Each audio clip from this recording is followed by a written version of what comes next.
Сузактын Карадария айылындагы селден жабыркаган тургундар 2 айдан бери чатырда баш калкалап келишет. Чатырдагы жашоо шарттарынын татаалдашы тургундарды тынчсыздандырат. Мындан улам тургундар жогорку бийликтен маселени бир жаңсыл чечип берүүсүн суранышат. Анан эми мына бала чака деле бар, кыйналып атабыз эми. Эч жыйынтык жок. Сабырдын деле чеги бар да. Жакшы сабыр кылдык. Эми мына суу келетканда сабырга эми чыдабай калдык. Эми эле кыш түшүп келсе бир жылуураак жерге отурушубуз керек да биздин делечи. Азыр эч жерге батпайсың да.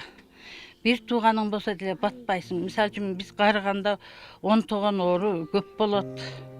Ошондо эч ким жактырбайт да, өз үйүң бош керек. Онтосоң да өз үйүңдө онтоп жата бер деп. Комиссиялар текшерип кетти, бизди спискада карады, бар экенсиңер жараксыз, анан силерге дагы жардам берилет, сөзсүз берилет деди. Бирок убакыт өтүп атпайбы? Мейли азыр күн чыгып турат, эптеп ысыкта чыдап отурабыз. Эртең эле кар жаайт, суукта кантип отурат. Биз го чыдайт экенбиз чоңдор. Эки жака кетип калып атабыз иштер менен азыр. Иштебесең акча ким берет азыр? Бала чаганы багыш керек азыр.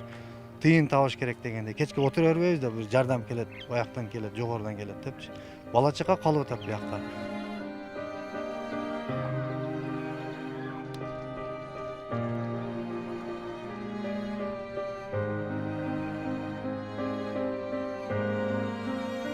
Аталган чатырларда үйлөрү жараксыз деп табылган 7 үй бүлөнүн 20дай тургуну жашап жатат. Ошондой эле чатырда жашап жаткандардын арасында карыялар, балдар, кош бойлуу аял да бар. Ал жакында көз жаруу алдында турат. Мындан улам чатырдагы жашоо аны түйшөлтүүдө. Давление ысыкка чыдабайт, давлением көтөрүлүп кетет. Отурам ушул жерде, бутум ишик 2 ай. Отурам. Кыйналып.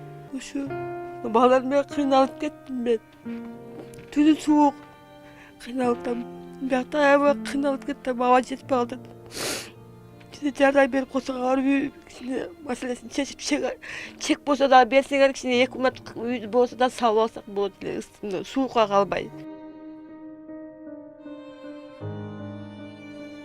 Карадария айылында үстүбүздөгү жылдын 20-июль күнү сел жүргөн. Сел 6 жашар кыздын өмүрүн алып, 500гө жакын үйдү суу каптап, 45 үй жараксыз абалга кептелген. Келтирилген зыяндын өлчөмү 116 миллион сомду түзгөн. Ал эми жараксыз болгон үйлөрдүн жашоочуларынын маселесин чечүү үчүн өкмөткө кат жиберилип, мындан улам жашоочулар атайын тигилген чатырларга жайланыштырылган болчу. Ал эми жараксыз болгон үйлөрдүн жашоочуларынын маселесин чечүү үчүн өкмөткө кат жиберилип, жерлерди трансформациялоо маселеси турат. Аткарылган иштер боюнча бул кишилердин азыр коопсуз жерге, анан ысыгыраак жерге жайгаштырыш үчүн жергиликтүү бийлик жагынан кат жолдонгон. Район жетекчилиги андан аркы инстанцияларга суранып, бул кишилерге турак жай курууга жер маселесин чечип берүүдө. Трансформациянын маселесин дагы бизге тиешелүү иш кагаздарын даярдап, район деңгээлинде дагы даярдалып, комиссиядан өттү. Бул жогорку бийликке, Кыргыз өкмөтүнө жолдонот. Кыргыз өкмөтүнүн арасынан ушу трансформация маселеси чечилсе, турак жай курууга жерлерди бөлүштүрүп беребиз. Чатырда жашаган тургундар убактылуу мобилдик үйлөргө которулуусу пландалган. Бул үчүн айыл өкмөт ÖKMдин Жалал Абаддагы башкармалыгынын мобилдик үйлөрдү орнотуп берүүнү суранган. Жергиликтүү бийлик тарабынан бизге убактылуу ошо 7 үй бүлөгө бакы мобилдик үй деп коебуз, ошону бөлүп берүү суранып кайрылышкан. Аталган кайрылууну биз министрликке жолдогонбуз. Азыркы учурда министрлик тарабынан чечилип жатат. Эгер бизге атайын буйрук келсе, бөлүп берүү боюнча биз ошо мобилдик үйлөрдү жерине жеткирип, ошо жакы азыркы учурда палаткада жашап жаткан жарандарга жеткирип беребиз.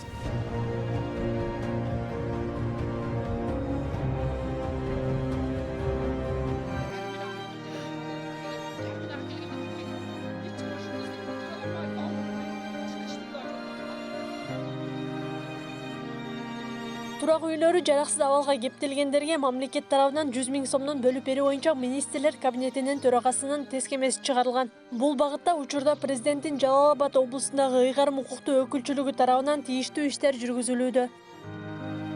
Акылай Карабаева, Замирбек Тойчубаев, Регион.